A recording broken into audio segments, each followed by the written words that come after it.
just try and explain what the plot has been up until this point of this Christmas movie. There's a character named McLean who is a police officer, and he's married to his wife who works in Japan, but his wife changed her last name so that she could maybe get promoted at her company or advance her career. So McLean decided to go and visit her in Japan or something. I don't know. I've never seen the movie. I've only heard about it, and I only know what happens from reading this script. So basically he visits her and goes to her company Christmas party at the top of a building on like the 38th floor or something like that. And terrorists show up and kill the company president and start taking hostages. And he kills one of the terrorists and puts him on an elevator with a Christmas hat on and a note that says ho ho ho or something like that, and sends it up to the floor with the terrorists on it. And they open the elevator door, and his wife is one of the hostages. And she sees that and is immediately knows that it was her husband, because she knows his sick sense of humor, as well as his capabilities being a former police officer. So I have a different script pulled up from the one that I've been reading from, because the one I was reading off of has a lot of spelling, grammatical errors. So this one seems much more legit. It even has little hole punches. Can you see? It has hole punches on the scan, so it looks like it's a scanning of an actual script and not just some random person who wrote the script after watching the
shaft, passing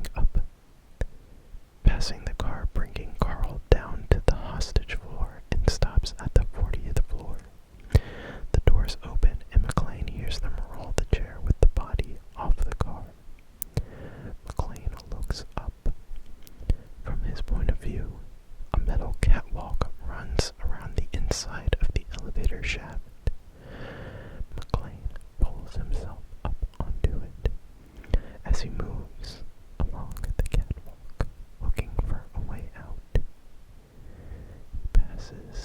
he passes an unmarked metal door, 2x3. He pushes it open and looks in. Total darkness. He takes out a rifle cartridge from Tony's kit bag and lobs it into the void. It's full 4 seconds until we hear its non-explosive chatter hit the ground below. You don't have to be a mathematics whiz to know it's a long drop. Jesus, McLean says. He moves cautiously around the corner and we see a metal ladder leading up to a door marked Pump Room. Pump Room.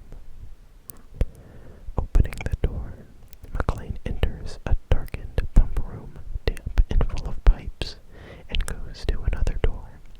He cracks the door and looks out. From his point of view, the lower level of the roof. Open and deserted. Only a heliport above him is higher. On the 32nd floor, on the hostage floor, in Holly's office, there is a close-up shot on a pair of large hands as they squeeze into fists so tight it drains all the color from the fingers. Controlled rage. We pull back to reveal the hands belong to Carl, who stands in Han's office. Now, Carl says, "No, Theo has not finished. He must be done before the police arrive." Cut to the roof at night. McLean climbs to the heliport and leans against the leeward side of a wall surrounding it.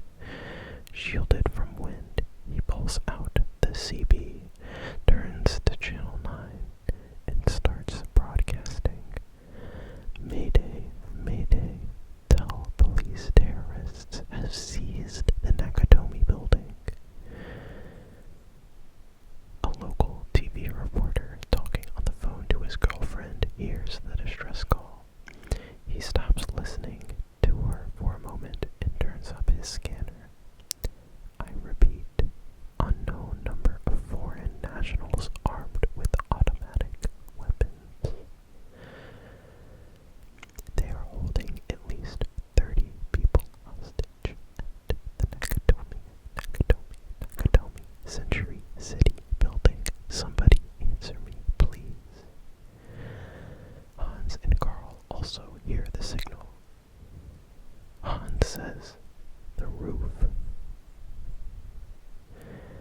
A supervisor weaves her way back from the break room toward a dispatcher who is monitoring the call.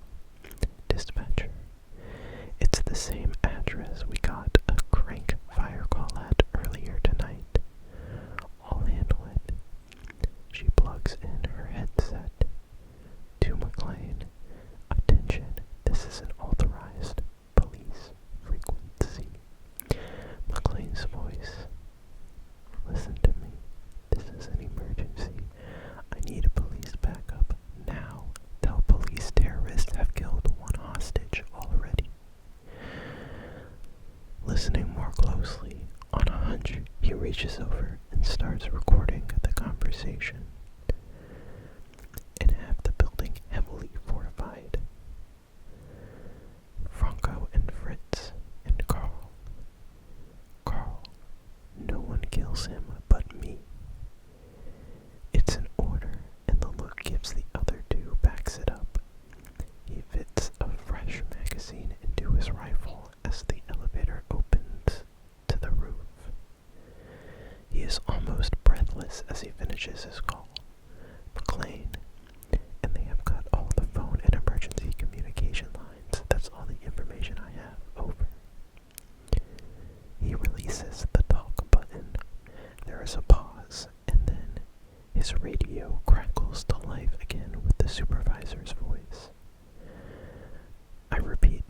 is an authorized police frequency. Any unauthorized use will be investigated by the police. Then send them, what do you want? An engraved invitation. Suddenly, machine gun shells rip into the concrete wall in front of him. The noise is deafening. Both the supervisor and dispatcher reach for their headsets in a pain from the intense sound. Thornburg immediately hangs up on his girlfriend and yells over his shoulder to his assistant in the next room. Mary, call Sam. Tell them I need a crew. Now. McLean running.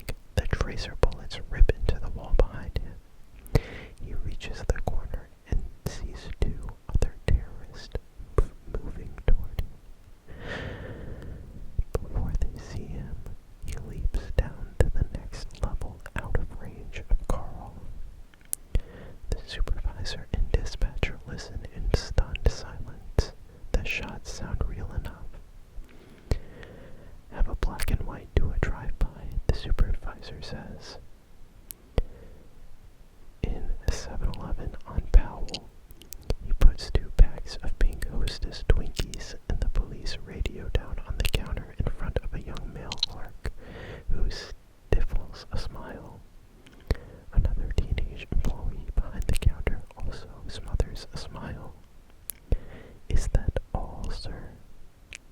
He tries to not look at Powell for fear of breaking up altogether.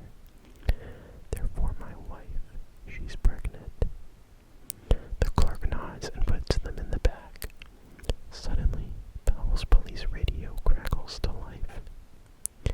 6421 to 1 Adam 10 over. 1 Adam 10, go ahead. Investigate a code 2 at 15433 Avenue of the Stars. Powell grabs the bag and immediately heads for the door. Wonder what a code 2 is. Cupcake alert, the clerk says.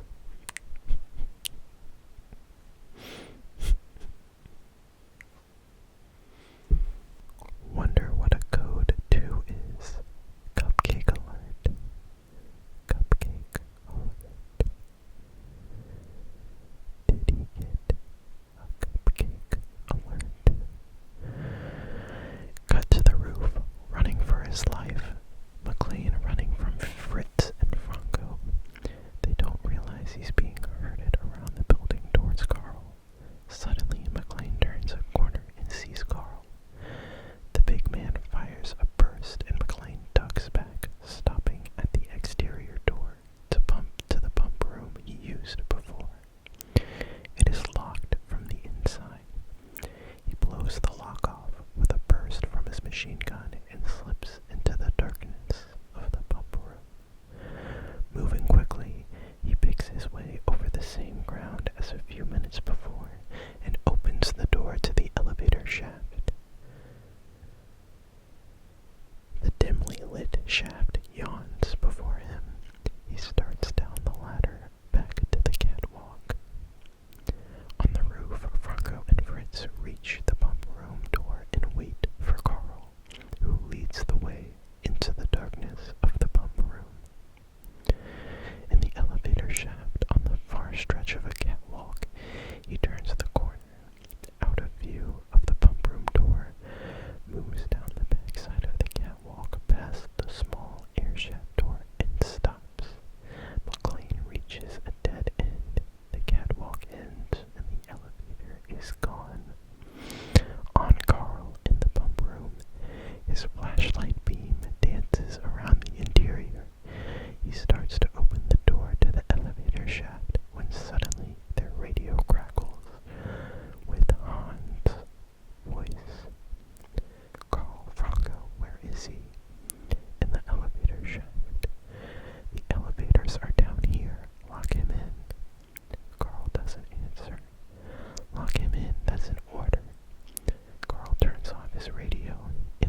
machine gun.